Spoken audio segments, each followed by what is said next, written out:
Sorry, previous video में कुछ mistakes हो गया था जल्दबाजी में, लेकिन यहाँ पे फुल फ्लेज्ड सॉल्यूशन देखेंगे। तो यहाँ पे क्वेश्चन था कि T O S G the following depths as per the given table. ठीक है, क्या क्या डेप्ट था? 5000 था जुलाई 2023 का। ओके, 3000 था कब का? जुलाई 2023 का ही। ठीक, और 12,500 था अप्रैल का प्रीवियस ईयर का। तो यहाँ पे देखिए 2022 का है, तो यहाँ पे मान लीजिए ये 2023 है, तो ये प्रीवियस ईयर 2022 हो गया। ठीक है, 10,000 था प्रीवियस ईयर का ही जुलाई का। ये देखिए ये भी प्रीवियस ईयर का है, प्रीवियस ईयर का। और नवंबर 25 का है करंट ईयर का, यानी कि करंट ईयर के दो, एक ये और एक ये, इतने सारे बाकी थे। होता क्या है आगे देखिए, जिनके पास बाकी था, जो जी थे, वो पेमेंट किए हैं 1 अप्रैल 2023 को, पे कर दिए। ठीक, और कोई नोटिस नहीं दिया कि कैसे आप अप्रोप्रिएट करेंगे। और पेमेंट क्या क्या किया? 12,500 का एक चेक दिया, वो दिख रहा होगा क्लियरली, और क्लियरली नहीं दिख रहा होगा, मुझे दिख रहा है। और एक 4,000 का चेक दिया, दो चेक दिया। इन सच सिचुएशन अप्रोप्रिएशन कैसे किया जाएगा? मतलब इसका अप्रोप्रिएशन कैसे किया जाएगा जो भी डेप्ट पहले से थे उसके अगेंस्ट में? बाय एज्यूमिंग दैट टी, जो कि सेलर्स थे, also has not appropriated the amount, अगर वो अमाउंट को भी अप्रोप्रिएट नहीं किए थे। तो लॉ क्या कहता है कि अगर आप अप्रोप्रिएट नहीं किए हैं तो आप टाइमली बेसिस पे कर सकते हैं। मतलब जो पहले लिए हैं उसको पहले सेटल कीजिए। तो जो दो चेक मिला है आपको, देख लीजिए 12,500 और 4,000 का, तो उसमें क्या करेंगे? 12,500 से वाले कैंसिल करेंगे। ठीक, और ये तो करंट ईयर का था, सॉरी 2023 का है, 15 जुलाई 2023।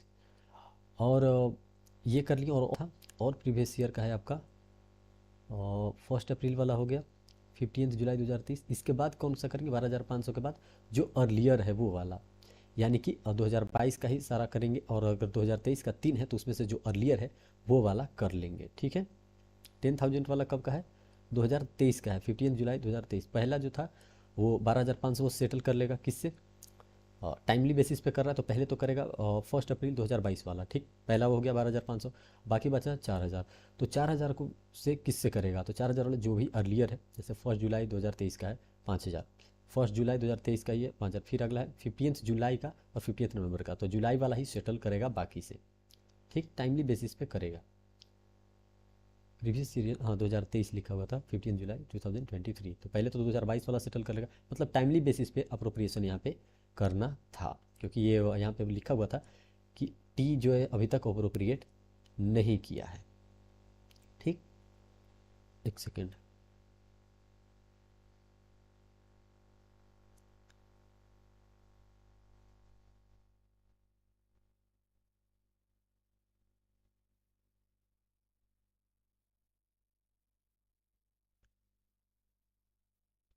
ठीक है,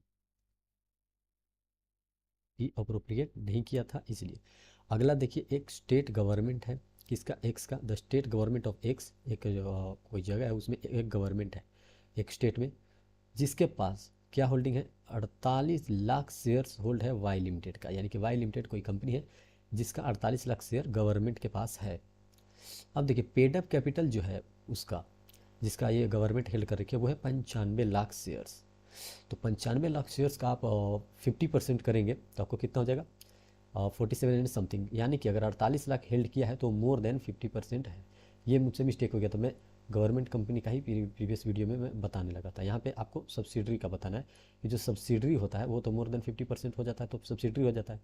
तो 47 एंड 50 से ज़्यादा है 48 लाख, तो ये हो गया और सब्सिडरी हो गया किसका? गवर्नमेंट का। ठीक, तो जब गवर्नमेंट का गवर्नमेंट जो है वो हेल्ड कर रही है कितना? 50% शेयर्स।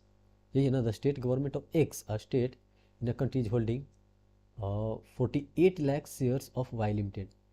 अब गवर्नमेंट कंपनी जो है वो वाई लिमिटेड का शेयर्स हेल्ड कर रखी है। ज़रा सा सोचिएगा, गवर्नमेंट एक, ये गवर्नमेंट कंपनी नहीं है, ये गवर्नमेंट ही 48 लाख शेयर होल्ड कर रखी है। ठीक, ये नहीं सोचिएगा गवर्नमेंट कंपनी जब सामने वाली कंपनी का होल्ड करती है तो सामने वाली कंपनी भी गवर्नमेंट कंपनी हो जाती है, लेकिन यहाँ पे गवर्नमेंट हेल्ड कर रहा है, गवर्नमेंट कंपनी नहीं। तो गवर्नमेंट कंपनी अगर वो गवर्नमेंट कंपनी कब बन पाता? मान लीजिए अगर ये जो वाई लिमिटेड है गवर्नमेंट कंपनी कब हो पाता? जब 51% से ज़्यादा गवर्नमेंट हेल्ड करता। 51% से ज़्यादा मतलब आप समझ रहे हो, यहाँ पे 51% से ज़्यादा गवर्नमेंट हेल्ड नहीं कर रही है। दो कंडीशन है, एक तो सब्सिडरी का होता है कि 50% से ज़्यादा, तो ठीक है।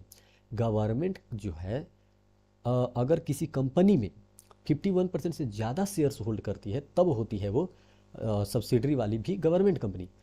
लेकिन सॉरी, गवर्नमेंट कंपनी जब सब्सिडरी कंपनी में 50% से ज़्यादा शेयर्स होल्ड करती है तो दोनों कंपनी गवर्नमेंट कंपनी हो जाते हैं। लेकिन अगर गवर्नमेंट ही किसी कंपनी में हेल्ड कर रही हो तो वो जो कंपनी है, आप कंपनी और गवर्नमेंट दोनों में डिफरेंस समझिए। एक गवर्नमेंटल कंपनी, उसका 50%, जो वो जो 50% शेयर, 50% से ज़्यादा शेयर्स किसी और में हेल्ड कर रखी हो तो दोनों कंपनी, लेकिन सिर्फ गवर्नमेंट, कंपनी नहीं, सिर्फ गवर्नमेंट अगर हेल्ड कर रहा है किसी कंपनी में तो 51% से ज़्यादा शेयर होल्ड कर रहा है, तभी सामने वाली कंपनी गवर्नमेंट कंपनी होगी। मतलब आप समझ लीजिए, ये जो वाई लिमिटेड है, वाई लिमिटेड अच्छे से समझिए, इसमें अगर गवर्नमेंट अगर कंपनी होती, गवर्नमेंट कंपनी, तो गवर्नमेंट कंपनी इसमें 50% शेयर्स होल्ड कर लेती इसमें, तो क्या हो जाती, गवर्नमेंट कंपनी में अगर वाई का 50% से ज़्यादा शेयर्स होता तो दोनों ही गवर्नमेंट कंपनी हो जाते। लेकिन अगर सिर्फ गवर्नमेंट अगर वाई के पास आए और 50% से ज़्यादा रखे लेकिन 51% से ज़्यादा नहीं, तो उससे कुछ मतलब नहीं निकलता, ये गवर्नमेंट कंपनी नहीं बनती है। सब हालांकि गवर्नमेंट का जो है वो सिर्फ शेयर्स है किसमें, वाई लिमिटेड में। ठीक, एसोसिएट का डेफिनेशन आ सकता है, सामने वाली कंपनी तो है नहीं।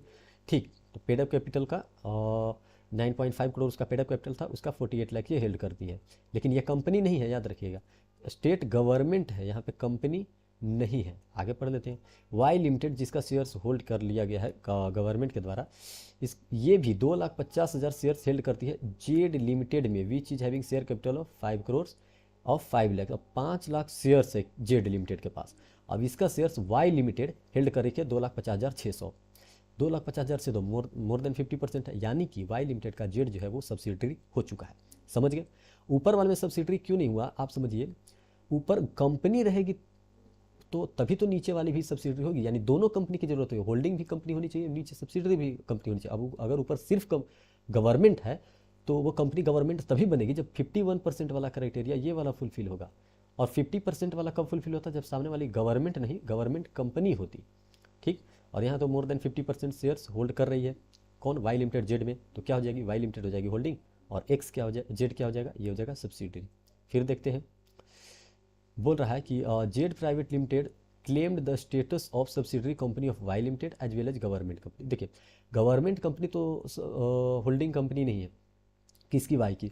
जेड जो है वो हो सकती है किसकी, वाई की सब्सिडरी हो सकती है, लेकिन गवर्नमेंट कंपनी वो नहीं हो सकती। क्यों, क्योंकि वाई जो है जिसकी ये सब्सिडरी है, वाई खुद ही गवर्नमेंट जो है उसकी मतलब वाई खुद गवर्नमेंट कंपनी नहीं है। क्यों, क्योंकि गवर्नमेंट का इसमें 51% से ज़्यादा शेयर नहीं है। यहाँ गवर्नमेंट की बात हो रही है, गवर्नमेंट कंपनी की नहीं बात हो रही थी।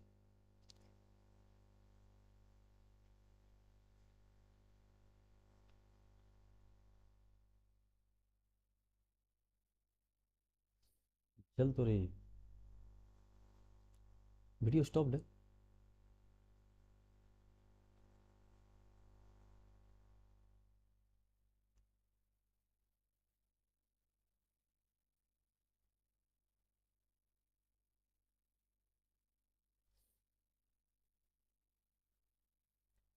1 सेकेंड, 1 सेकेंड, सॉरी, वो स्पीड नहीं दे पा रहा है इसलिए इस वजह ऐसा प्रॉब्लम्स आ रहे हैं।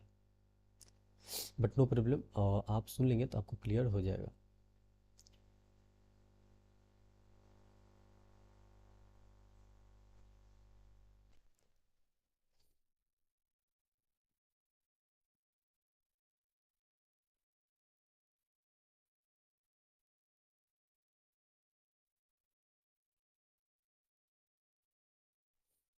ओके, सब कुछ क्लियर है। Different types of implied warranty पूछा है। इम्प्लाइड वारंटी क्या होता है, वैसे वैसे वारंटी जिसमें आप एग्जांपल्स लेते हैं किस किस चीज़ का, क्वालिटी होनी चाहिए, मर्चेंटेबिलिटी होनी चाहिए, ये सब, तो वो क्या होता है, एम्प्लॉयड वारंटीज़ होते हैं, वही लिखना था। 1 सेकेंड, अगेन मैं चेक कर ले रहा हूँ चल रहा है लाइव या नहीं।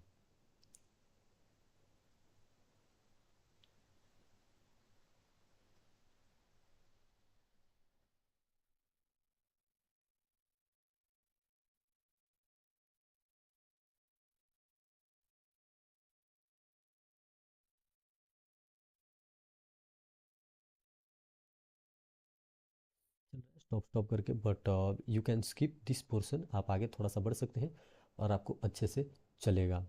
फिर देखिए, explain the terms trafficking relating to public offices and titles. तो trafficking related to public offices and titles का मतलब है कि जब आप किसी भी गवर्नमेंटल प्रॉपर्टी, जैसे गवर्नमेंट ऑफिसेस का मतलब समझिए, किसी पद्मश्री अवार्ड है, ऐसे ऐसे चीज़ों को जब आप सेल करने की सोचते हैं, बेचने की सोचते हैं, तो यही होता है trafficking related to public offices. मतलब जो गवर्नमेंटल चीज़ें हैं और उसकी टाइटल है, उसको आप सेल करने की कोशिश कर रहे हैं, ये इलीगल चीज़ें होती है। स्टिफलिंग प्रोजिक्यूशंस का क्या मतलब होता है कि आप किसी भी लॉफुल एक्ट में, किसी क्रिमिनल्स के प्रोसीडिंग्स में आप बाधा डाल रहे हैं, मतलब स्टॉप करने की कोशिश कर रहे हैं। ऐसे कॉन्ट्रैक्ट्स जो होते हैं और ऐसे मीनिंग या फिर ऐसे टर्म्स, वो इलीगल माने जाते हैं। चल रहा है अच्छे से? एक सेकेंड।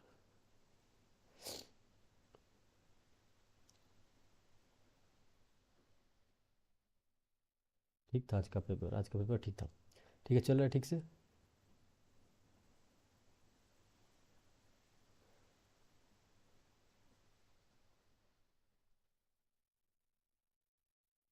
चल रहा है ठीक से?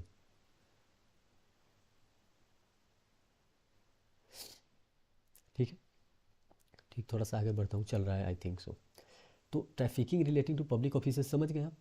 कि जब भी आप किसी गवर्नमेंटल, जो कि एक सामने वाले पार्टी को तब दी जाती है गवर्नमेंटल प्रॉपर्टी जब वो उस चीज़ को अचीव करता है। आप गवर्नमेंट में बैठे हो, कुछ वैसी चीज़ें हैं जैसे पद्मश्री अवार्ड की मैं बात किया, इस चीज़ को आप सेल करने की कोशिश करो, कोई गवर्नमेंटल चीज़ों को सेल करने की कोशिश करो, तो यही होता है trafficking relating to public officers. ये पब्लिक पॉलिसी के खिलाफ है, आप ऐसा नहीं कर सकते।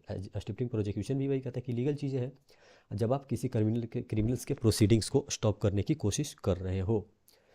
Explain the provisions relating to the registration of changes in partners under the limited liability act. देखिए, आप पार्टनर्स को चेंज कर रहे हो, उसके नेम में चेंजेस ला रहे हो, जिस भी टाइप का चेंज है उसके लिए आप क्या करते हो, आप जाते हो एलएलपी के पास, अगर ऑलरेडी इनकॉर्पोरेटेड है तो एलएलपी इन्फॉर्म कर देती है आरओसी को, और आरओसी सब कुछ देखकर फिर नाम चेंज कर देती है।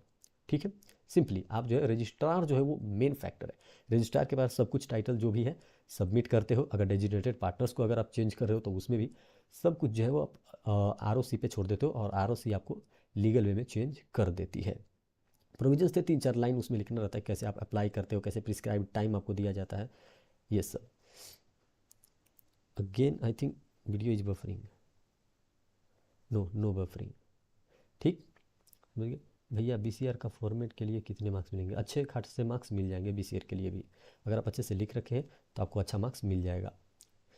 लॉ रिलेटिंग टू द, क्या है, rules relating to partners implied authority to bind the firm for his act. कब कब जो है क्या क्या रूल्स हैं जब वो पार्टनर जो है वो बिंड कर सकता है अपनी अथॉरिटी से किसको, फर्म को। तो देखिए, अगर in the course of business अगर पार्टनर्स ने कोई एक्ट किया है और सामने वाला इसकी अथॉरिटी के बारे में अनअवेयर्ड है, तो ये फर्म को भी लायबल कर देगा। समझ गए? कौन? पार्टनर। वहीं दूसरी चीज़ जब आप देखें कि अगर सामने वाली पार्टी को, जिससे पार्टनर जो है वो कोई कॉन्ट्रैक्ट कर रहा है या किसी भी प्रकार का कोई सामान ले रहा है, तो उस केस में अगर वो सामने वाली जो पार्टी है वो अवेयर्ड है किस चीज़ के लिए, कि पार्टनर को इतनी अथॉरिटी नहीं दे रखा है फर्म, तो उस केस में जो पार्टनर है वो बिंड नहीं कर सकता फर्म को। मतलब साफ है कि अगर पार्टनर के पास पावर है, विद इन द अथॉरिटी वो काम कर रहा है, और जिसके साथ वो कुछ कॉन्ट्रैक्ट कर रहा है, उस केस में क्या होगा, अगर कुछ गलती होती है तो फर्म लायबल होगा। और मेन चीज़ क्या है कि सामने वाला जान नहीं रहा हो कि इसके पास कितना पावर है। दूसरी चीज़, अगर सामने वाला जान रहा हो कि पार्टनर के पास कितनी अथॉरिटी है, फिर भी अगर पार्टनर के साथ कोई कॉन्ट्रैक्ट करता है और पार्टनर कुछ गलती करता है, तो फर्म लायबल नहीं होता। बार बार लाइव चेक करना पड़ेगा। ठीक है, डोरमेंट कंपनी नहीं है क्या? डोरमेंट कंपनी ही है, मेरे हिसाब से डोरमेंट कंपनी ही था, वो क्वेश्चन में देखा हूँ। ठीक, खैर आगे देखिए। अ mobile phone was displayed in a shop. Shop में मोबाइल दिखा रहा था और जिसका प्राइस टैग था 10,000। बीसीआर भी सोल्व करेंगे, चिंता मत कीजिएगा। बीसीआर भी और टोटल ग्रामर वरामर जितना है सब बता दूंगा। जो कि प्राइस टैगलाइन लगा हुआ था मोबाइल के डिस्प्ले बॉक्स में। ठीक, प्राइस टैग लगा हुआ था, जैसा प्राइस दिख रहा था वो बहुत कम प्राइस था, जो उसका मैक्सिमम रिटेल प्राइस जो होता है एमआरपी उससे कम था। वाई एक कस्टमर थे जो भाई साहब आए कहाँ, कैश काउंटर के पास, और क्या बोले, शॉपकीपर से बोले कि मुझे ये फ़ोन चाहिए और पेमेंट तुम एक्सेप्ट करो, रिसीव करो और पैक करो फ़ोन, मैं ले जाऊंगा। फिर क्या होता है, शॉपकीपर रिफ्यूज़ कर देते हैं कि मैं जो है फ़ोन तुमको नहीं दूंगा, in consideration of the price indicated in the price tagline, की जो भी प्राइस टैगलाइन लगा हुआ है मोबाइल फ़ोन का उसकी उस प्राइस पे मैं नहीं दूंगा। तो क्या बोलता है, Y seeks your advice whether he can sue the shopkeeper. अब वाई पूछ रहा है आपसे कि क्या मैं केस कर सकता हूँ शॉपकीपर पे। तो देखिए यहाँ पे दो दो टर्म्स आते हैं, एक आता है invitation to make an offer और एक होता है सिर्फ ऑफर। तो ऑफर से क्या होता है, ऑफर के बाद एग्रीमेंट या फिर कॉन्ट्रैक्ट क्रिएट हो जाता है, लेकिन जो invitation to make an offer है उससे सिर्फ ऑफर क्रिएट होता है, कोई यहाँ पे कॉन्ट्रैक्ट या एग्रीमेंट क्रिएट नहीं होता। तो जो प्राइस टैगलाइन होता है वो ऑफर नहीं होता, वो invitation to make an offer होता है कि हाँ मैं आपको ऑफर देना चाहता हूँ। अब वो एक्सेप्ट करूँगा वो अलग चीज़ है, लेकिन जब ऑफर वो दे देते तब वो अलग चीज़ था। तो इन्विट प्राइस टैगलाइन जो डिस्प्ले है किसी भी कहीं पे भी, तो वहाँ पे सेलर आपको जो है वो ऐसा कह सकता है कि ये ऑफर नहीं है, invitation to make an offer है। तो प्राइस टैगलाइन क्या होता है, invitation to make an offer. तो वाई भाई साहब उस प्राइस पे 10,000 पे नहीं ले पाएंगे। अब जो भी प्राइस सेलर कहेगा और उस पर एग्री करेंगे तो उसको ले सकते हैं, हालांकि invitation to make an offer था इसलिए वो नहीं ले सकते ये फ़ोन, और सेलर साहब सही है वो रिफ्यूज कर सकते हैं। On 1 March 2023 T readymade dress garments Shimla क्या हुआ, enters into a contract with J readymade, J readymade के साथ कॉन्ट्रैक्ट हुआ जो जयपुर के हैं, for the supply of different sizes of shirts small medium and large, कि हाँ मैं स्मॉल मीडियम लार्ज आपको सप्लाई कर दूंगा। कहाँ पे, Jaipur. As the terms of the contract 300 pieces हर एक कैटेगरी के सप्लाई करने थे। कितना कितना का था, पहला जो था मीडियम वाला वो 900 का था, दूसरा लार्ज वाला वो 1000 पीसेस था, और मीडियम वाला कितना था, 1000 था, और स्मॉल वाला 900 था। ठीक है, स्मॉल 900, मीडियम 1000, लार्ज 1100, इतना पीस सप्लाई करना है और 300 पीसेस हर किसी की होनी चाहिए। तो मल्टीप्लाई आप कर सकते हैं। आगे सुन लेते हैं। हावेवर ऑन फर्स्ट में जब डेट आया सामने वाले को डिलीवर करने का, T readymade dress garments Shimla informed J readymade garments of Jaipur that, कहती है क्या, कि the firm is not willing to supply the shirt at the above price rate due to the rise of prices in the raw material cost. बोला कि raw material का cost बढ़ गया है तो मैं आपको इतने में सप्लाई अब नहीं कर पाऊंगा। अब ये कब कह रही है, जब डेट आ गया है परफॉर्मेंस का। अब सुनिए, in the mean time prices for the small shirts have gone up, prices for the similar shirts, वही मतलब जितना वो ऑर्डर के लिए बोला था, gone up in the market to the tune of 1000, 11 and 1200 for small and medium large। Small medium large का पहले से कितना था, 900, 1000 और 1100। तो सोचिए 900, 1000 और 1100 ऐसा इसका रेट चल रहा था, लेकिन जैसे ही रॉ मटेरियल का कॉस्ट बढ़ा तो वो कितना हो गया, 1000, 1100 और 1200, यानी बढ़ गया। अब सामने वाला सप्लाई करने को नहीं बोल रहा, बताइए कॉन्ट्रैक्ट तो पहले हो गया था ना। अब जब टाइम ऑफ परफॉर्मेंस आया तो सामने वाली जो है वो परफॉर्म नहीं कर पा रहे हैं। तो बोला क्या है क्वेश्चन में, कि जो रिसीवर थे, बायर जो जे रेडीमेड गारमेंट्स, उनके पास क्या क्या राइट्स बच जाता है। पहला राइट्स ये बचता है कि वो रिपोडिएशन का जो है वो मतलब जो परफॉर्मेंस नहीं कर रहा है परफॉर्मेंस का, वो केस फाइल कर सकते हैं, स्यू कर सकते हैं फॉर दी नॉन परफॉर्मेंस। दूसरी चीज़ क्या होता है कि जितना भी ज़्यादा अमाउंट बढ़ा हुआ है उतना वो अमाउंट क्लेम कर पाएंगे। मतलब मान लीजिए पहले से उनको 900, 1000 और 1100, अगर सबको अभी सिर्फ अमाउंट को आप ऐड करें तो कितना हो रहा है, 3000। मान लीजिए अगर उनका 3000 इंटू 300 ऐसे होगा, 3000 था, ठीक। तो 3000 का टोटल इनका अमाउंट लग रहा था। तो अमाउंट अगर 3000 इनको पे करना था, अब जो है वो बढ़ चुका है। मल्टीप्लाई कर लीजिएगा, आपको अभी मैं उतना नहीं बता सकता। 300 into this, 300 into this, 300 into this, और जो भी अमाउंट आएगा उसके बाद 300 into this, 300 into this and 300 into this, दोनों का बैलेंस निकालिएगा, और जो बैलेंस आएगा उतना अमाउंट जो है वो रिसीवर साहब क्लेम कर सकते हैं। क्यों, क्योंकि इतना अमाउंट जब वो आप अभी मार्केट में ख़रीदने जाएंगे तो इतना का उनको लॉस इनकट करना पड़ेगा, इसलिए उतना अमाउंट वो क्लेम कर सकते हैं। बैलेंस्ड अमाउंट रिपुडिएशन का भी केस वो कर सकते हैं, ये राइट्स है उनके पास, क्योंकि फुलफिल ही नहीं कर पा रहे उस दिन को। तो बोल रहा है कि can an unpaid seller, 1 second, okay thank, oh sir government वाले क्वेश्चन में मैंने प्रोविज़न सही लिखा बट कंक्लूजन गलत हो गया, मार्क्स कटेगा, हो सकता है 2-3 मार्क्स दे दे। अगर इनविटेशन टू ऑफर नहीं लिखा, बाकी एक्सप्लेनेशन कर दी तो मार्क्स मिलेंगे, 1-2 मार्क्स कटेगा, बाकी मार्क्स मिल जाएगा। हाँ बोलिए। और आते हैं अगले पे, बोल रहा है कि can an unpaid seller who has possession of the goods exercise the right of lien, क्या वो राइट ऑफ लीन यूज कर सकता है? तो बिल्कुल, राइट ऑफ लीन का मतलब ये है कि जब आप एक सेलर हैं और आप अनपेड हैं और आपके पास गुड्स इन पोजीशन में है, मतलब आपके पास ही है, गुड्स अभी डिलीवर्ड नहीं हुआ है, तो आप राइट ऑफ लीन यूज कर सकते हैं, उसको अपने पास रख सकते हैं। बोल रहा है कि कौन कौन से सर्कमस्टेंसेज हैं, तो वैसे वैसे सर्कमस्टेंसेज जब वो आप अनपेड हैं, अभी तक गुड्स जो है वो आपके ही पोजीशन में है, तो ये सारे सर्कमस्टेंसेज हैं जब राइट ऑफ लीन यूज कर सकते हैं। और कब ये राइट ऑफ लीन खत्म हो जाएगा? तो राइट ऑफ लीन तब खत्म हो जाएगा जब या तो बायर उसको एक्सेप्ट कर लिया हो, या फिर उसका एजेंट उसकी डिलीवरी ले चुका हो, या डिलीवरी आपके पास वो उस गुड्स का पोजीशन नहीं हो। सिंपल। बोल रहा है कि फॉलोइंग में पार्टनरशिप एग्जिस्ट हुआ है या नहीं, कुछ कुछ कंडीशन दिया है जिसमें पार्टनरशिप पूछ रहा है कि बिजनेस है या नहीं है।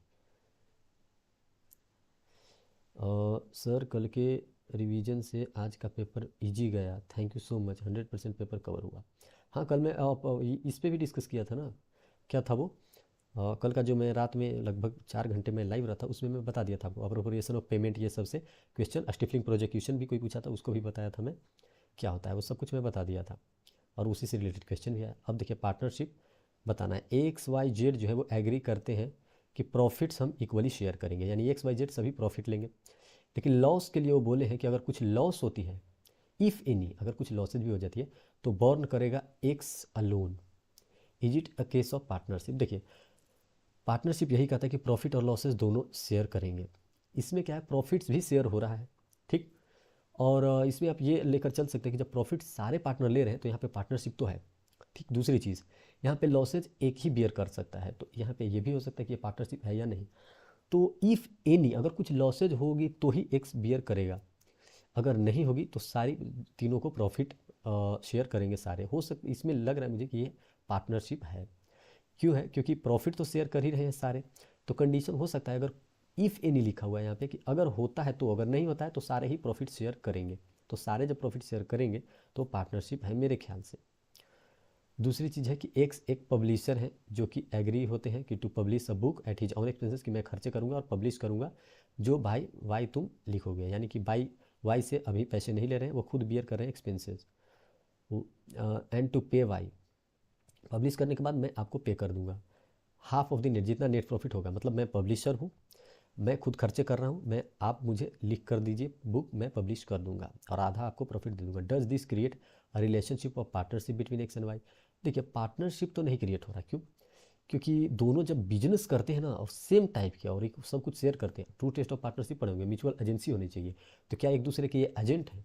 एजेंट तो नहीं है, तो ये क्या हो जाएगा, यहाँ पे पार्टनरशिप एग्जिस्ट नहीं करता, ठीक है। और क्या बोला है, is Y liable to a paper dealer for paper supplied to X to print his book? बोला कि क्या वो लाइबल है, किस चीज़ के लिए, liable to supply, liable to a paper dealer for paper supplied to X to print his book, क्या रखे कि क्या ये उस पर भी लाइबल है? तो भाई जब एक्स पब्लिशर खुद ही एक्सपेंसेस बियर कर रहा था तो ये उसके प्रति कैसे लाइबल हो सकता है? हो सकता है, लेकिन यहाँ पे पार्टनरशिप एग्जिस्ट नहीं करती, ये चीज़ ध्यान देने वाली चीज़ है। ए बी परचेज किए हैं एक टी शॉप, ठीक है, समझ में आ रही, टी शॉप खरीदे हैं। सर गवर्नमेंट वाले अगला कौन है, अगर इनविटेशन टू ऑफर नहीं लिखा बाकी एक्सप्लेनेशन कर दी तो मार्क्स मिलेंगे? हाँ मिल जाएंगे, बाकी के रिवीजन से। ओके लाइव चल रहा है नहीं? सर ये पब्लिशर वाले क्वेश्चन में पार्टनरशिप यस किया है, लेकिन सेकंड में क्वेश्चन नहीं है, तो 1 मार्क्स मिलेगा? हाँ हो सकता है मिल जाए, ठीक है। और रिटर्न करते हैं अपने जो कर रहे थे। अगला बोल रहा है कि इसमें क्या पार्टनरशिप होगा जब आप एक ए और बी है वो टी शॉप खरीदे हैं, इनकर किए हैं खर्चे किस चीज़ के लिए, ताकि कुछ बर्तन खरीदा जा सके, उसमें टी शॉप है भाई, और सभी half of the total expenses bear किए हैं, ओके। और shop is leased out on daily rent, rent पे वो दे दिए सब कुछ खरीद के, ठीक है। Which is divided between the both, उसका अर्निंग दोनों डिवाइड कर लेंगे जो भी उसका अर्निंग होगा। Does this arrangement constitute A partnership? देखिए ए और बी दोनों आए और एक घर था, उस घर को खरीदे, उसमें अपने खर्चे किए, और वहाँ पे वो चाय का बिजनेस नहीं कर रहे। एक चीज़ ध्यान दीजिएगा, उसको रेंट पे डाल दिए हैं। तो जब आप रेंट पर डाल दिए हैं और दोनों ही अर्निंग जो हो रही है उससे रेंट का, उसको आप इक्वली ले ले रहे हैं, मतलब आप ऑनर हैं उसका, मालिक तो है, मैं खरीदा और आप भी खरीदे मिलकर। अब उसको मैं डाल दिया उस शॉप को बिजनेस पे, यानी कि बिजनेस वहाँ कोई और कर रहा है, हम तो उसको रेंट पर रखें। तो यहाँ पे पार्टनरशिप क्रिएट नहीं होता। ठीक है, समझ रहे हैं? पार्टनरशिप के लिए दोनों के म्यूचुअल एजेंसी होनी चाहिए, वो नहीं है। सर गवर्नमेंट कंपनी वाले क्वेश्चन में मैंने प्रोविजन सही लिखा है बट कंक्लूजन गलत हो गया। कोई बात नहीं, उसमें प्रोविजन पे भी स्टेप मार्किंग होता है, तो वो मिल जाएगा आपको। ओहो, क्या हो रहा है? आगे देखिए question.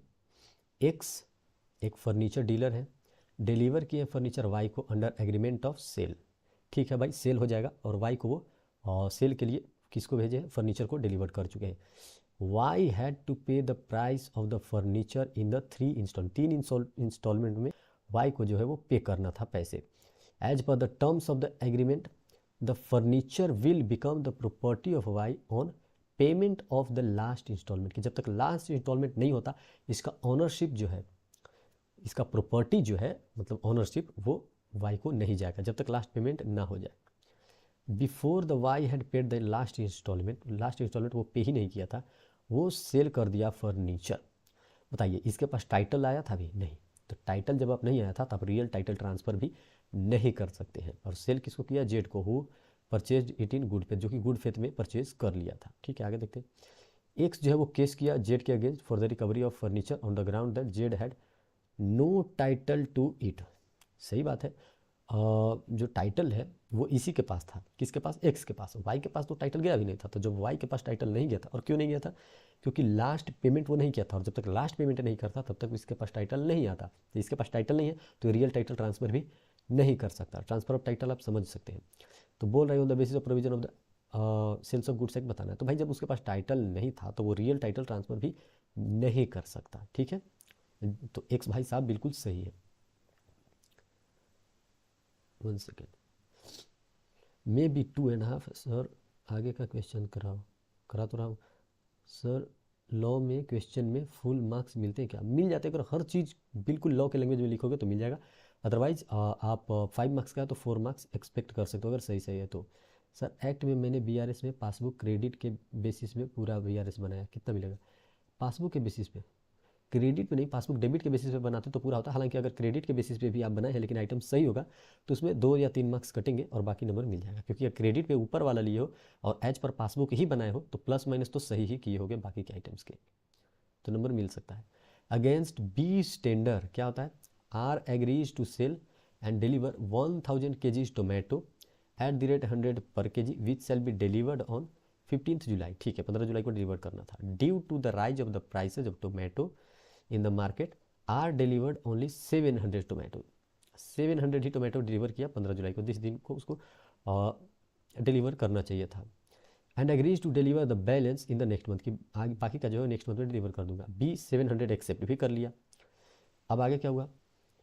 Are failed to deliver the balance quantity and so B जो है वो रिफ्यूज कर दी पे करने के लिए, कि जो ऑलरेडी डिलीवर्ड हो चुका है। As he had fail to pay, और बोली कि तुम फेल हो गए हो इसलिए मैं डिलीवरी नहीं ले सकता। मतलब समझिए, 1000, मान लीजिए मुझे आपके पास 1000 kg का टोमेटो भेजना था। अब प्राइसेस जो है वो हाई हो गई, तो थोड़ी सी मेरी मुश्किलें बढ़ गई। तो मैं क्या हुआ, आपको 700 ही सप्लाई कर पाया ऑन टाइम। फिर सामने वाला एक्सेप्ट भी कर लिया, ये चीज़ भी पता है। क्या हुआ था कि 700 डिलीवर किया और एग्री किया कि बाद में मैं नेक्स्ट मंथ में बाकी का डिलीवर कर दूंगा, और बी ने एक्सेप्ट भी कर लिया 700। तो देखिए, एक्सेप्टेंस जो है, अगर नॉन एक्सेप्टेंस करता तो सारे ही वो नॉन एक्सेप्ट कर सकता था। लेकिन अगर 700 वो एक्सेप्ट कर लिया, तो 700 के लिए जो डिलीवरी है वो क्या है? वो एक्चुअल डिलीवरी है, वो कॉन्ट्रैक्ट फुलफिल किया गया है 700 के लिए। तो 700 के लिए तो उसको पे करना पड़ेगा। बाकी 300 के लिए ब्रीच हुआ तो उसके लिए वो हो सकता है वो टाइम दे दे, रिफ्यूज भी कर सकता है, कोई दिक्कत की बात नहीं है।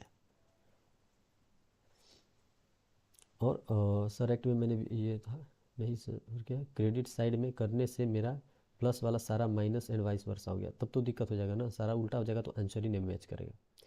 खैर, बफरिंग हो रही है क्या? कोई बात नहीं। कैन बी रिफ्यूज टू पे टू आर, सारा अमाउंट तो वो रिफ्यूज नहीं कर पाएगा। Explain the kinds of share capital, share capital के कौन कौन से टाइप्स हैं, तो आप लिख सकते हैं क्या आपको लिखना था वहाँ पे, आप ऑथोराइज्ड कैपिटल लिख दीजिए, सब्सक्राइब्ड कैपिटल लिख दीजिए, इजूड कैपिटल लिख दीजिए, अनइजूड कैपिटल लिख दीजिए, पेड अप कैपिटल लिख दीजिए और अनपेड अप कैपिटल ये भी लिख सकते हैं। Mere silence does not amount to fraud, चिंता मत कीजिए, बीसीआर भी पूरा आज ही करूँगा, बीसीआर भी पूरा, ठीक है, पूरा बीसीआर,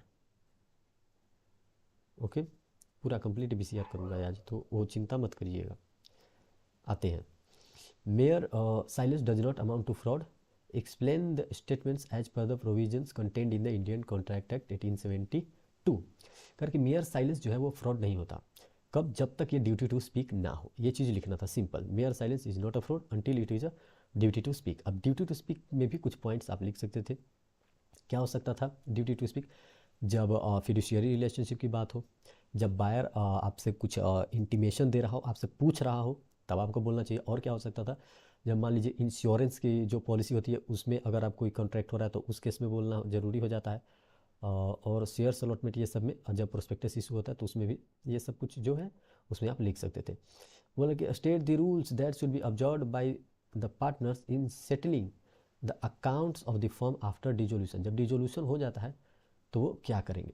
तो देखिए डिजोल्यूशन जब हो जाता है तो कैसे बुक्स सेटल होगा पार्टनर्स के द्वारा, तो डिजोल्यूशन ऑफ पार्टनरशिप आप अकाउंट में पढ़े होंगे, हम लोग क्या करते हैं रियलाइजेशन अकाउंट बनाते हैं, तो उसी के अकॉर्डिंग जैसे जैसे पार्टनर्स कैपिटल फिर बनता है तो वो सब कुछ आप लिख सकते हैं। क्या करेंगे, सबसे पहले आउटसाइडर्स को पेमेंट किया जाता है, मतलब एसेट्स को सेल किया जाता है, लाइबिलिटी को पे ऑफ किया जाता है, पहली चीज़।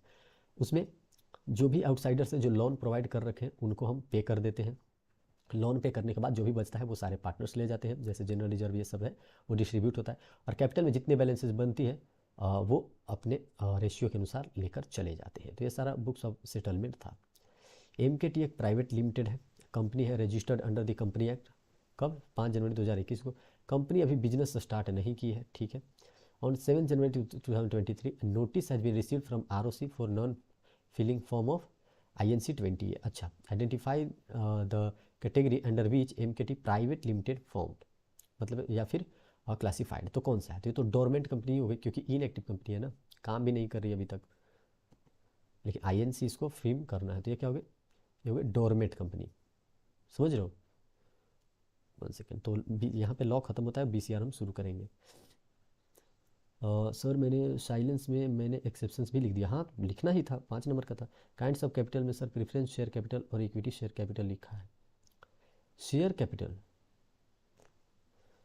हाँ कोई दिक्कत नहीं है सर, मैंने इक्विटी और प्रेफरेंस होगा, तो शेयर में तो वो भी तो आते हैं ना, यूजूड शेयर कैपिटल ये सब। सर सेक्शन के मार्क्स होते हैं क्या, सेक्शंस के मार्क्स बिल्कुल होते हैं, अगर आपने सेक्शन लिखा तो आपको फुल मार्क्स मिल सकते हैं, फुल मार्क्स, ठीक है। और मैं आपको बता देता हूँ तुरंत ही क्या होगा, मैं ट्रिक्स ये सब भी शेयर करूँगा, सो डोंट वरी। अब BCR की बात आ गई, ठीक है, BCR देख लेते, उससे पहले हम देख लें बफरिंग तो नहीं हो रही,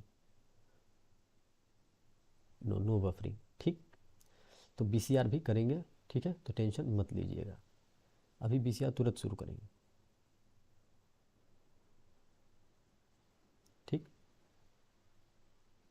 equity share preference share capital, हाँ शेयर कैपिटल लिखना है ना, तो हाँ लिख सकते हो preference share equity share capital, हाँ हाँ इसमें हो 1 मिनट, किधर गया, किधर गया वो क्वेश्चन, शेयर कैपिटल, हाँ इसमें preference share equity share capital आप लिख सकते हैं। काइंड्स ऑफ शेयर्स नहीं, या फिर काइंड्स ऑफ कैपिटल नहीं पूछा था, शेयर कैपिटल पूछा था, तो इक्विटी प्रेफरेंस और उसके भी जो सब पार्ट्स हैं वो लिख सकते थे। और बोला था what shall be deemed to be a preference share capital, when the capital shall be deemed to be a preference share capital, जब उस किसी भी शेयर में कैपिटल में आप कुछ प्रेफरेंशियल राइट्स डाल देते हैं तो प्रेफरेंस शेयर कैपिटल हो जाता है।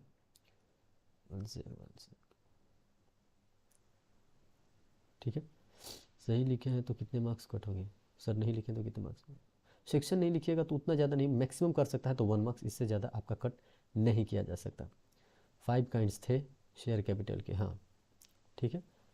अब आते हैं असली चीज़ पे, आपको हो गया, ये हो गया ना लास्ट वाला, डोरमेंट कंपनी है भाई, क्योंकि बिजनेस ये स्टार्ट नहीं हुआ है, और फॉर्म INC-20 क्या कहता है कि कोई भी अगर आप ट्रेड बिजनेस एग्रीमेंट ये सब करना चाहते हो तो आपको INC फॉर्म सबमिट करना पड़ता है। खैर, अगली देखते हैं BCR, ध्यान दीजिएगा।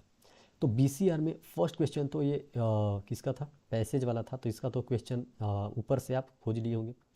Mention the basic fields in which developed country is advance, तो ऊपर जो था, ऊपर में देखे होंगे कि कौन कौन से जगह है जहाँ पे वो IT की बात किया है एडवांस का, तो वो चीज़ आप देख लिए होंगे। इसमें मुझे नहीं लगता कि गलती हुआ होगा किसी का कि कौन कौन से फील्ड में डेवलप्ड कंट्री एडवांस्ड है। ठीक है, बेसिक फील्ड्स बताना था तो ऊपर देखकर बता दिए होंगे। What is required for achieving the developed status of India, क्या रिक्वायरमेंट है अचीव करने के लिए, ऊपर ही मेंशन्ड है। शायद पैराग्राफ 6 या 7 लाइन में था या 3-4 में था, उतना मुझे याद नहीं, लेकिन ऊपर था। Technology the health wealth generator in the shortest time, तो इस चीज़ में टेक्नोलॉजी के बारे में लिखना था जो ऊपर गिवन है। Who can play major role in India development, India के डेवलपमेंट में मेजर रोल किसका है, इंडस्ट्रियल का कैसे है, टेक्नोलॉजी का कैसे, वो चीज़ आप ऊपर देखकर लिख सकते थे। How can India inter computer aid design and manufacturing, तो ऊपर ही सबसे लास्ट वाले में ये चीज़ था, तो उस चीज़ को देखकर आप लिख सकते हैं। तो ये तो 5 अगर सही हुआ तो आपके 5 मार्क्स। यहाँ पे मैं स्टेप मार्किंग की बात करूँगा, 5 सही तो 5 मार्क्स, अगर 4 सही तो 4 मार्क्स। यहाँ पे जितने लिखेंगे उतने मार्क्स। और क्या है, केस लॉ जनरल लैंग्वेज में लिखे हैं तो क्या मार्क्स मिलेंगे, थोड़ा बहुत कटने के चांसेस हैं, 2 मार्क्स, इससे ज़्यादा मार्क्स नहीं कटेगा। सर मेरे BCR के 1 मार्क्स के सारे करेक्ट हैं, बहुत अच्छी बात है। इक्विटी प्रेफरेंस शेयर लिखा है, जो जितना मिलेगा शेयर कैपिटल में, हाँ, तो इक्विटी का लिख दिया तो हाफ मार्क्स। सर पूरा क्वेश्चन अच्छे से एक्सप्लेन किया है पर सेक्शन नहीं लिखा, कोई दिक्कत की बात नहीं है, नंबर जो आपको मैक्सिमम मिल जाएगा, मैक्सिमम काटेगा भी तो 1।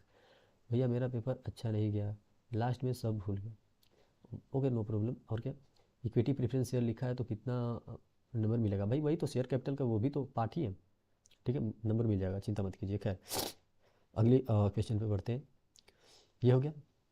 अब दूसरा में क्या लिखना था आपको, ये देखिए, इसमें आपको पढ़ना लिखना था नोट्स बनाना था यूजिंग हेडिंग्स एंड सब हेडिंग, जो मैं कल ही सब कुछ बताया था कैसे लिखना है, और एब्रीविएशन जहाँ पे रिक्वायर्ड है, और दूसरे में समरी एंड टाइटल, यानी कि 5 मार्क्स के था। अगर आप अच्छे से लिख दिए होंगे 3 से 4 मार्क्स आपके यहाँ से भी कहीं नहीं जाने वाले, 3 से 4 मार्क्स।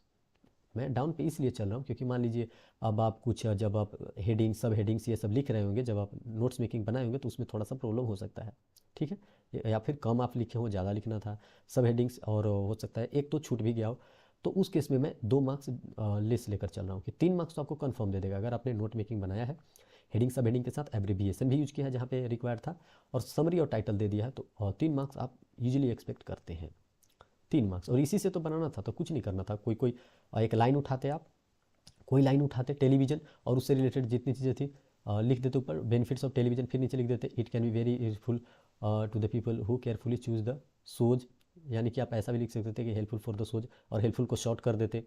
फिर क्या था, can increase knowledge of the outside world, तो इसको टेलीविजन को TLVSN लिख देते और नीचे एब्रीविएशन में बता देते कि इसको टेलीविजन लिखा हूँ, नॉलेज को KNWLG कुछ भी ले सकते थे, और लास्ट में बता देते। तो इस पर तो नंबर मिलने के चांसेस हैं, समझ रहे हो, ये 5 में से 3 तो आपके हो जाते अगर आप लिखे तो। वर्बल कम्युनिकेशन क्या होता है, वर्बल कम्युनिकेशन होता है जब आप वर्बली ओरली कम्युनिकेशन करते हो अपने पिच अपने साउंड के बेसिस पे, तो उसे कहते हैं वर्बल कम्युनिकेशन, समझ रहे हो। और क्या है, 70 का सही है, तब तो बहुत अच्छी बात है। 53 का अटेम्प्ट किया था, पास हो जाऊंगा। देखो भाई, अगर BCR अच्छे से कर लिए हो तो उसमें तो चांसेस हो जाते हैं, लेकिन लॉ में अच्छे से करना चाहिए था, मैं मानता हूँ। Sir deemed preference share capital सही नहीं है, और प्रेफरेंस शेयर कैपिटल और इक्विटी शेयर कैपिटल लिखी है, तो 6 मार्क्स में से कितने मिलेंगे, भाई कितना भी मिलेगा तो 4 मार्क्स तो मिल ही जाएगा। सर मैंने एक्सप्लेन सही किया, सेक्शन रॉन्ग लिखा, तो भाई सेक्शन रॉन्ग लिखते हो तो प्रोविज़न गलत हो जाता है। अभी हार्ट पर, अगर तुम सब में ज़रा सी भी बुद्धि है तो जाके मैथ्स की थियरी पर, सही बात है, मैं क्विकली बस ये इंटरप्रेट करने की कोशिश करूँ। अभी देखिए अब आते हैं ना तो रिवीजन भी कर सकते हैं मैथ्स का, उसमें बड़ी चीज़ नहीं है, लेकिन बस देखने के लिए एक, और हाँ स्टेप मार्किंग है तो लोग यहाँ पे कॉन्फिडेंट गेन करते हैं। यहाँ पे बोला था एंटोनाइम फॉर टायरनी, टायरनी क्या होता है, कोई भी जब एटोक्रेटिक रूल आप यूज करते हैं तो उसे कहते हैं टायरनी। टायरनी मतलब एक प्रकार का डिक्टेटर कह सकते हैं आप, तो इसका रिवर्स क्या हो जाएगा, एंटोनाइम क्या होगा, ऑटोनोमी।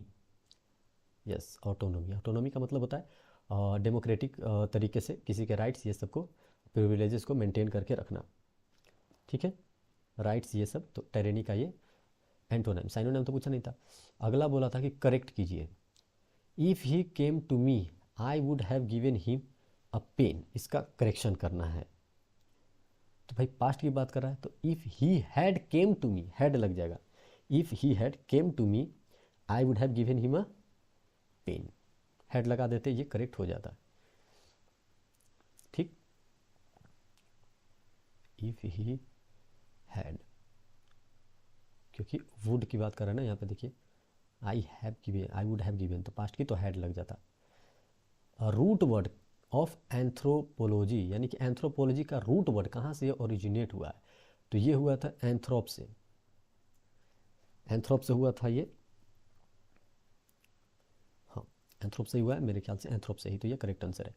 अगला जो है प्रिसाइज लिखना है और एक टाइटल दे देना था, ये तो सबसे आसान है। क्या करते आप, पूरा पढ़ते और पूरा पढ़ने के बाद 1/3 इसका कर देते, 1/3 ही प्रिसाइज में करना रहता है। मैं कल भी बताया था जब सेशन ले रहा था 4 घंटे का, 1/3 कर दीजिए और जी इसका एक टाइटल दे देना था, कुछ भी आप इंग्लिश टाइटल देते थे, इंग्लिश लैंग्वेज ऐसे करके, और जो भी कंटेंट था वो इसी का शॉर्ट कर देते। मान लीजिए 1-2 लाइन छोड़ छोड़ कर ऐसे ऐसे करके भी पूरी चीज़ें बात आप लिख देते, या फिर पूरा पढ़ के जो एक लाइन बाय लाइन जो आपको मैसेज समझ में आ रहा था उसी वे में अगर आप लिखेंगे, क्योंकि प्रिसाइज जो है सेम वे में लिखना होता है, और 1/3 लिखना होता है टोटल का, तो आपको 5 में से 3 marks you can expect.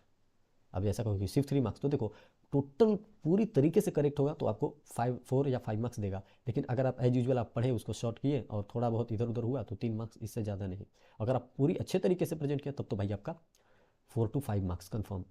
Star network किसे कहते हैं, स्टार नेटवर्क हम उसे कहते हैं जिसमें एक जो है मेन बॉडी ऐसे बैठ जाती है और सामने जितने भी होते हैं वो राउंड इसके बैठ जाते हैं और सबसे कम्युनिकेशन हो जाता है। सर अगर एक्टिव पैसिव में 1 वर्ड रॉन्ग हो तो मार्क्स मिलता है क्या, भाई एक्टिव पैसिव तो 1 वर्ड का ही है, तो गलत हो जाएगा तो उसमें नंबर कहाँ से मिलेगा। पास हो जाओ, अब टाइम वेस्ट मत करो, यहाँ पर मैच करो जाके।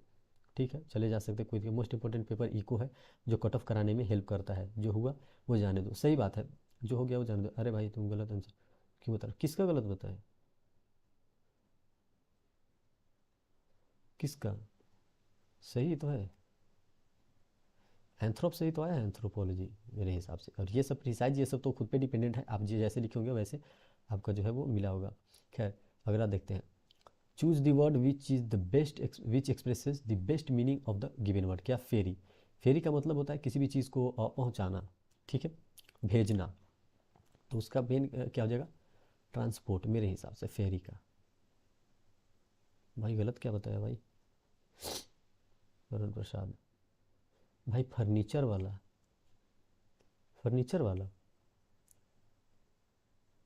और फर्नीचर वाला कौन सा, लॉ वाला क्या, 1 सेकेंड 1 सेकेंड, मैं अभी 1 सेकेंड, फर्नीचर किधर गया किधर गया मेरे से,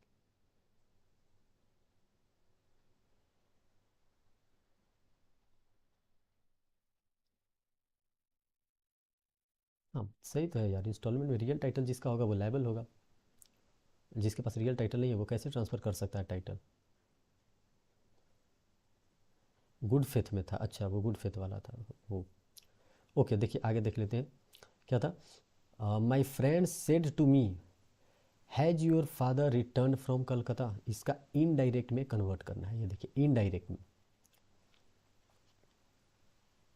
तो इसका इनडायरेक्ट क्या होगा, कौन सा क्वेश्चन नंबर 9 है क्या, हाँ question number 9, my friend said to me has your father return from Calcutta, इसका जो है वो इनडायरेक्ट करना था, तो इनडायरेक्ट इसका क्या बनेगा, इसका बनेगा माई फ्रेंड आस्क्ड मी, क्योंकि सेड टू मी का सेड टू का आस्क हो जाता है, तो माई फ्रेंड आस्क्ड मी क्या, whether my father, whether my father has return from Calcutta, ठीक है यही बनेगा, क्या बनेगा, whether my father has return from Calcutta, क्योंकि यहाँ पे सेड टू मी था तो सेड टू का आस्क्ड हो जाएगा, और यहाँ अपने की बात कर रहा है तो यहाँ पे लिख देगा whether, whether my father has return from Calcutta, बस हाँ तो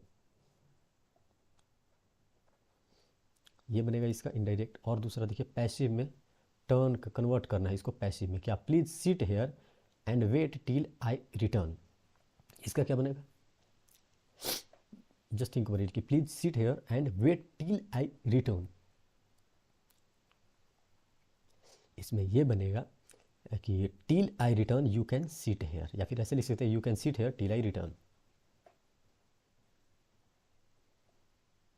you can seat here till I return, बस और कुछ नहीं। अगला जो था लास्ट वन, ये क्या बनाना था, मिनट्स ऑफ मीटिंग। तो इसमें तो भाई आपको जो है वो मिनट्स बना देनी रहती है। मीटिंग्स कैसे बनती है, आप हर चीज़ को बता देते हो कि कौन सा मैनेजर क्या करेगा, कौन सी पार्टी कौन सी सवाल उठाएगी, कितना उसको टाइम अलाउड है, क्या रिजल्टेंट है, ये सब कुछ एक्सप्लेन करना रहता है, जिसको आप आराम से मार्केटिंग और सेल्स स्ट्रेटजी पे कोई एग्जांपल ले लेके, जैसे ऊपर गिवन था मेन एजेंडा, उसके बेसिस पे डिसीजन लेते और सब कुछ को दिखा देते। तो ये तो आराम से था। 5 में से 4 to 5 मार्क्स आप एक्सपेक्ट कर सकते हो, 4 मार्क्स आप एक्सपेक्ट कर सकते हो।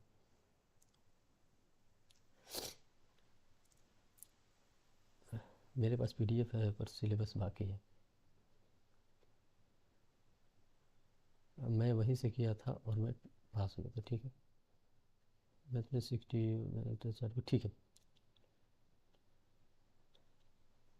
एंथ्रोपोलॉजी का मेन काइंड होगा, मैं तो देखा हूँ एंथ्रोप से वो है ना भाई, 5 एक्सेप्शन है, नो डेट।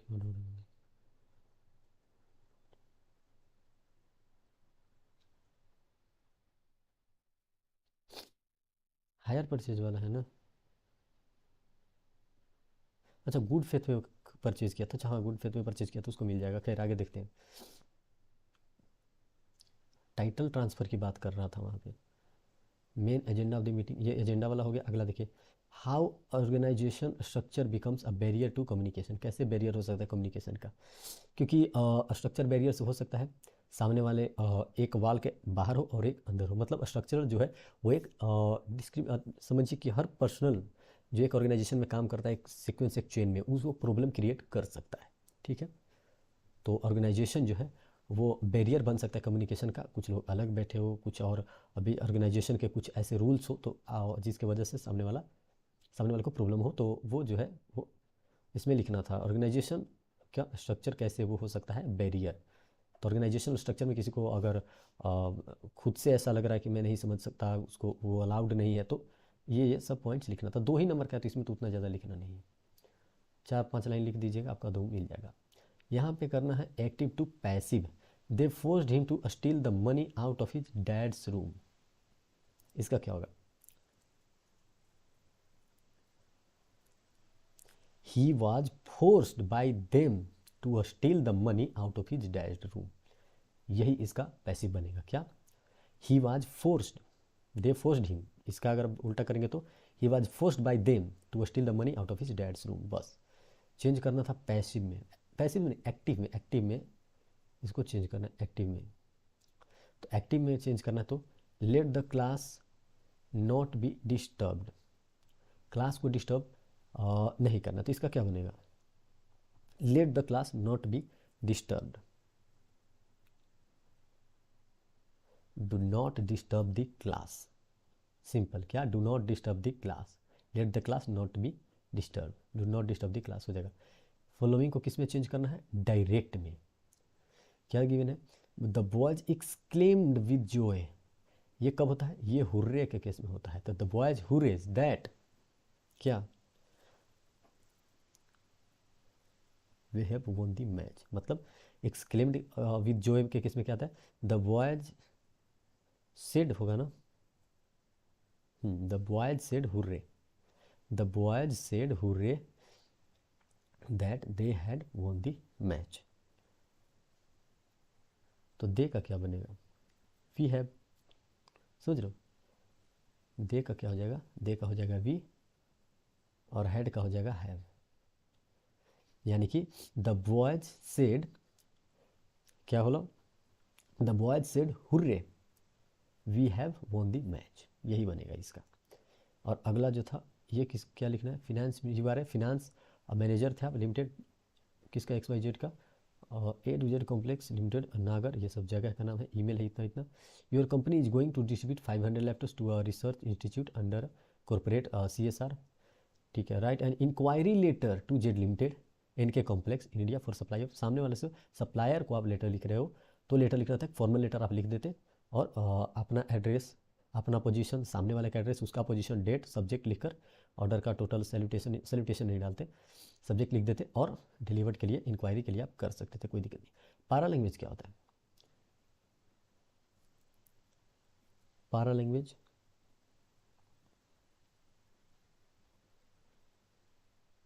ये होता है non verbal communication, speech, sound का वॉइस, आप कैसे बोल रहे हो, तरीका क्या है, वो क्या होता है, वो सब पारा लैंग्वेज होता है। टोन, ये सब पारा लैंग्वेज होता है। अगला, गिफ्ट ऑफ द गैब, इसका जो है वो करेक्ट मीनिंग बताना है इडियम्स एंड फ्रेजेस से।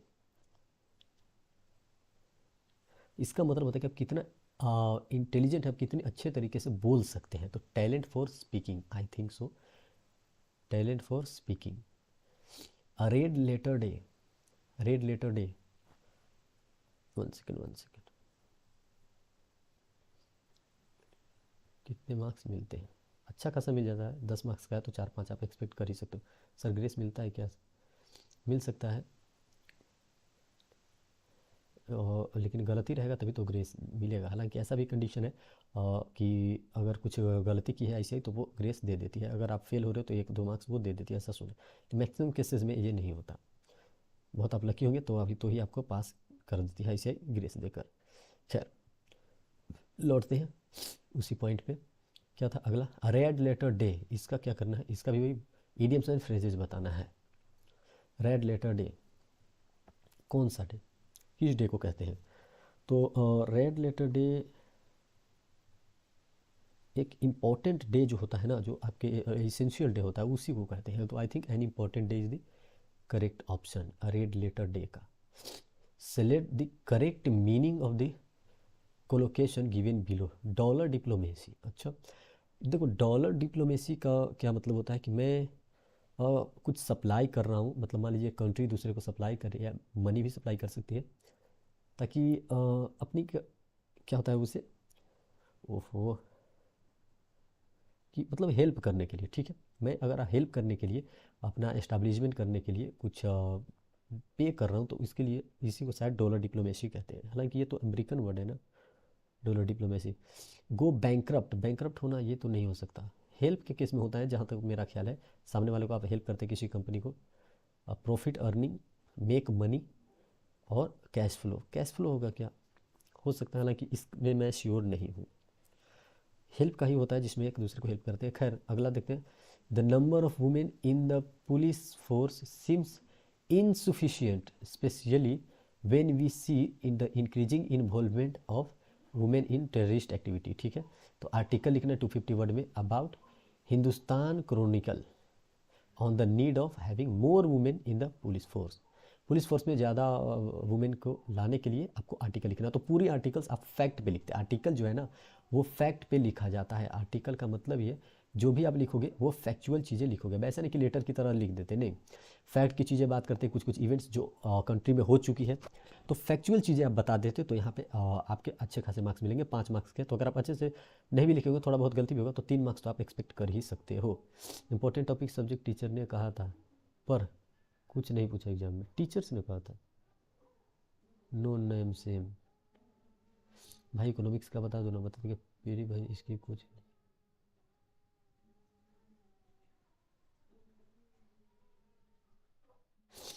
सर गेस्चर तो लिखा है पर सिंबल्स भी लिखा है, तो कितने मार्क्स मिलेंगे? Ultra vires, MO AO D I M, where? नहीं आया।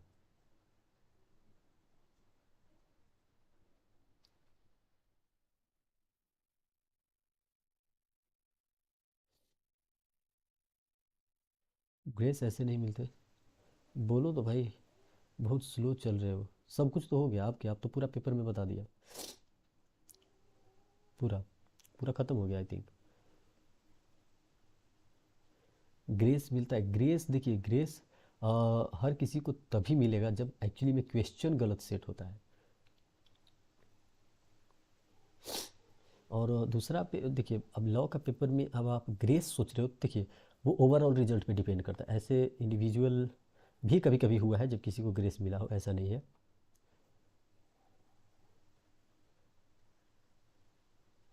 तो ग्रेस मिलता है, ग्रेस मिलता है, लेकिन किसी किसी को मिलता है, हर किसी को ग्रेस नहीं मिलता।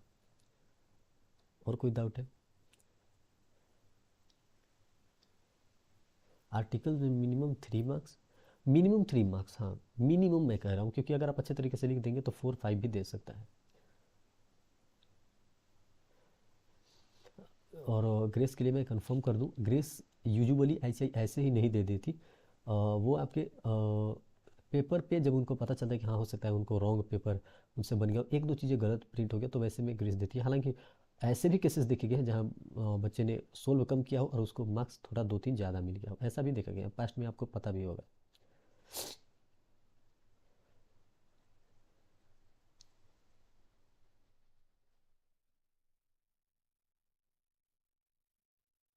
ठीक है। और वो क्वेश्चन, 1 सेकेंड 1 सेकेंड,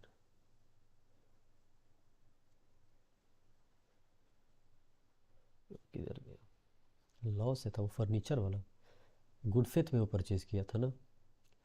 हाँ तो वो उससे मिल जाएगा।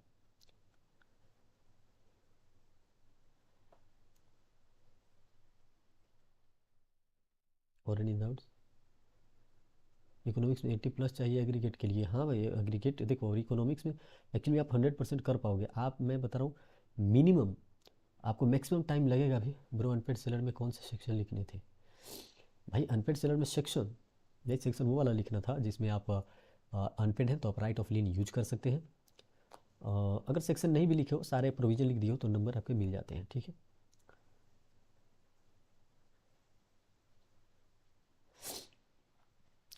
ठीक है, मैं अब शायद ये लाइव को काफ़ी टाइम हो गया है, तो मैं बंद करने की सोच रहा हूँ। राइट ऑफ लीन में 47 और 49 ही लिखना था। हाँ राइट ऑफ लीन वाला ही लिखना था उसमें, कि कब वो आप जब आपके पास पोजीशन होता है तो आप उसको कैरी कर सकते हो, कब आप उसको हटा सकते हो, तो सो डोंट वरी। और एनी डाउट? ग्रेस मिलते फिर से, और मिलता है भाई, मिलता है ऐसा नहीं कि नहीं मिलता, लेकिन सभी को मिलना बहुत मुश्किल है, रेयर केस में देती है grace marks ICAI। One second, I am showing you whole the solutions. First वाला में एज पर टाइम वो सेटल कर लेगा, पहले जो लिया है उसको, फिर उसके बाद वाला जो है उसको सेटल कर लेगा इससे। दूसरा, सामने वाली कंपनी में गवर्नमेंट का शेयर है, लेकिन गवर्नमेंट जो है वो गवर्नमेंटल कंपनी नहीं है, वो खुद एक गवर्नमेंट है। तो सामने वाले में जब वो शेयर ले रहा है और मोर देन 50% शेयर ही है, 51% से ज़्यादा नहीं है, तो वो गवर्नमेंट कंपनी नहीं हुई। वाई, वाई गवर्नमेंट कंपनी कब हो जाती? जब कोई गवर्नमेंटल कंपनी इसमें शेयर हेल्ड करती 50% से ज़्यादा। लेकिन क्योंकि वो गवर्नमेंटल कंपनी नहीं, सिर्फ कंपनी है और 50% ही शेयर होल्ड कर रहा है, तो वो तो इसमें क्या होता है, गवर्नमेंट कंपनी वाई बनी नहीं। और वाई जो है वो मोर देन 50% शेयर्स होल्ड कर रखी है किसमें, जेड में, तो जेड जो है सब्सिडरी होगा वाई का, और जेड जो है वो गवर्नमेंटल कंपनी नहीं हो पाएगा क्योंकि वाई खुद गवर्नमेंटल कंपनी नहीं है। इम्प्लाइड वारंटी जानते हैं आप, फिटनेस और क्या था, फिटनेस, नॉन इंक्यूबरेंस, मर्चेंटेबिलिटी, ये सब जो था इम्प्लाइड वारंटीज़ होते हैं। Traffic relating to public office, मतलब आप समझ चुके हैं कि जब भी आप कोई पब्लिक प्रॉपर्टी, जैसे मान लीजिए प्रॉपर्टी कह रहा हूँ, कोई पद्मश्री अवार्ड, ये सब को जब आप बेचने की कोशिश करते हैं तो ये जो है पब्लिक पॉलिसी के खिलाफ है। और स्टिफलिंग प्रोसिक्यूशन, जब कोई लॉफुल एक्ट या लॉफुल प्रोसीडिंग्स में आप जो है वो इंटरप्ट कर रहे हैं किसी कॉन्ट्रैक्ट एग्रीमेंट के थ्रू, तो ये सब होता है stifling prosecution. Registration of changes in names of the partner कैसे होता है, इन द पार्टनर्स, पार्टनर कैसे चेंज हो सकते हैं, आपको LLP के पास जाना होगा, LLP उस चीज़ को सब कुछ देखेगी, आप नोटिस देंगे, उसके बाद वो सामने ROC को करेगी और ROC इसको चेंज कर देती है। Implied the authority to bind the firm, जब अथॉरिटी के विदिन काम किए हैं और आउटसाइडर वो चीज़ को नहीं जानता था तो फर्म भी लायबल, और अगर आउटसाइडर जानता था तो पार्टिकुलरली वो पार्टनर लायबल। भैया प्लीज़ हेल्प कर देना इकोनॉमिक्स में। ब्रो प्रोविजन पार्ट डिलीवरी तो नहीं लिखना था ना। पार्ट डिलीवरी को अगर आप नहीं भी लिखे हो तो देखो, उसको लिख भी सकते थे उसमें पार्ट डिलीवरी वाला, कि जब पार्टली डिलीवरी करता है तो उसमें कंडीशन में, सॉरी कॉन्ट्रैक्ट में वो चीज़ लिखा हुआ है तब कोई दिक्कत नहीं है। लेकिन यहाँ पे क्या है कि कॉन्ट्रैक्ट सिंपल था, सामने वाले को उतना भेजना था और वो टाइमली परफॉर्म नहीं किया, लेकिन कुछ पार्टली परफॉर्मेंस नहीं हुआ, आप समझिए जो एग्जीक्यूशन हो गया है वो तो लॉफुल ही रहेगा। भैया 32 मार्क्स का फुल करेक्ट किया है, BCR में कितने आएंगे? 32 का अगर करेक्ट है तो 20 आपका कोई नहीं ले जा रहा कहीं से, ठीक है। 32 मैं मिनिमम ले रहा हूँ, 25 भी मिल सकता है आपको, 25 26।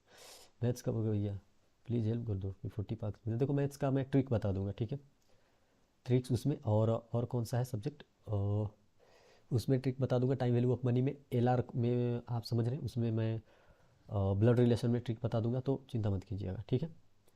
ओके, और अगला फिर से एक बार क्वेश्चन रिवाइज कर लेते हैं। ये प्राइस टैगलाइन वाला था कि जब प्राइस टैगलाइन वाला जो होता है केस, उसमें एक क्रिएशन ऑफ एग्रीमेंट नहीं होता, तो आप जो है उससे उस प्राइस पे नहीं खरीद सकते किसी भी सेलर पे। क्यों? क्योंकि वो ऑफर नहीं था। अगला देखिए ये वाला कि सप्लाई करना था एक अमाउंट पे, और उस अमाउंट पे आप सप्लाई नहीं कर पा रहे हो, रेज्ड अमाउंट पे सप्लाई करने को बोल रहे हो, तो सामने वाला क्या करेगा? जब आप उसको सप्लाई नहीं कर रहे हो, क्यों नहीं कर रहे हो? क्योंकि उसका प्राइस बढ़ चुका है, तो कॉन्ट्रैक्ट तो पहले ही बन चुका था। वो रिपुडिएशन का आप पे केस फाइल कर सकता है, और जो डैमेजेस है वो क्लेम कर सकता है। कितना डैमेजेस क्लेम कर सकता है? यूजुअली जो अकर हुआ है, यानी कि दोनों अमाउंट के डिफरेंसेस को। अगला था कि राइट ऑफ लीन क्या होता है, तो राइट ऑफ लीन सामने वाला सेलर यूज कर सकता है कब? जब उसके पास पोजीशन हो गुड्स का। तो यस लिखना था इसमें कि यस, तो यस कब? सर्कमस्टेंस बताइए, जब गुड्स उसके पास हो और वो अनपेड हो, और बायर जो है वो गुड्स के पोजीशन को नहीं लिया हो, या उसका एजेंट इसका पोजीशन को नहीं लिया हो। और ये खत्म तब होगा जब बायर या फिर उसका एजेंट इसका पोजीशन ले लेगा, या गुड्स का पोजीशन इसके पास से जा चुका होगा। पार्टनरशिप का इसमें बताना था कि है क्या नहीं। फर्स्ट में तो शायद मुझे ऐसा लगा कि है, क्योंकि प्रॉफिट्स तो सारे शेयर कर ही रहे हैं, और अगर लॉस होता है तब एक शेयर करेगा, यानी कि प्रॉफिट भी शेयर वो कर सकता है। दूसरा में तो था नहीं। तीसरा में तो को ओनर वाला था कि सारे ओनर हैं। 1 सेकेंड, लॉसेस वाले केस में पार्ट डिलीवरी तो नहीं लिखना था। नहीं लिख सकते हो, उसको जितना आप चाहो उतना लिख सकते हो, सिर्फ टर्मिनेशन ही आएगा ना। हाँ, टर्मिनेशन क्वेश्चन में बोला था कि टर्मिनेशन, तो जब वो केस दे दिया तो फिर खुद से क्यों लिखना। और ये फर्नीचर वाला जिसमें गुड फेथ में वो लिया है, तो उसके पास जाएगा, और नहीं जाएगा। ये टेंडर वाला जिसमें कि सामने वाले को वो फेल कर गया सप्लाई करने को फुल गुड्स, तो जितना वो सप्लाई किया है उतना के लिए तो वो लायबल होगा लेने के लिए, लेकिन सामने वाला रिपुडिएशन का भी आप पे लगा सकता है, क्योंकि जो टाइमली आपको पहुंचाना था उतना आप नहीं पहुंचाए, लेकिन जो ऑलरेडी एग्जीक्यूटेड है, जो उसके पास सप्लाइड हो चुका है, रिफ्यूज नहीं कर सकता। शेयर कैपिटल के टाइप्स बताने हैं, preference share capital, equity share capital, और मैं क्या बता रहा था, इश्यूड कैपिटल, वो तो कैपिटल का टाइप हो गया यार, ये तो शेयर कैपिटल पूछ रहा है। और प्रेफरेंस शेयर कैपिटल कब हो जाएगा? कुछ प्रेफरेंशियल राइट्स डाल देंगे तो। कब से जो है वो हम फ्रॉड नहीं हो जाता, तो फ्रॉड तब नहीं होता जब क्या था, जब ये ड्यूटी टू स्पीक नहीं है। और कब कब ड्यूटी टू स्पीक नहीं है? आप देखे हो कि ड्यूटी टू स्पीक कब कब है, तो ड्यूटी टू स्पीक है फिडुशियरी रिलेशनशिप में, कोई शेयर्स अलॉटमेंट वाला जो होता है, प्रोस्पेक्टस इशू के केस में, और इंश्योरेंस, ये सब जो आपको लिखना था। मैं लाइव आऊँगा अभी मैथ्स के ट्रिक्स के साथ, तो आप ज्वाइन कर सकते हैं, और लगभग 4, जितना आप लोग चाहें, जितना क्वेरी वो पूछ सकते हैं, मैं वहाँ पे रहूँगा आपके साथ, ठीक है। और एक प्रीवियस वीडियो जो मैं लॉ पे ही बनाया यार, जैसे ही क्वेश्चन पेपर मेरे पास आया ना, तो मैं उस पर सोल्यूशन बनाने लगा। मैं क्वेश्चन पढ़ भी नहीं रहा था और मैं सोल्यूशन बना रहा था, उसमें मेरी क्या हुई, थोड़ी सी मिस्टेक हो गई, लेकिन फिर भी मैं इसलिए दोबारा लाइव आया और पूरा लॉ को सोल्व किया, ठीक है। मैं लाइव आऊँगा, ओके, सो डोंट वरी, ठीक है। कितना हो गया टाइम? अभी काफ़ी हो चुका है, तो मैं लाइव बंद कर रहा हूँ, और मैं लाइव आऊँगा कन्फर्म।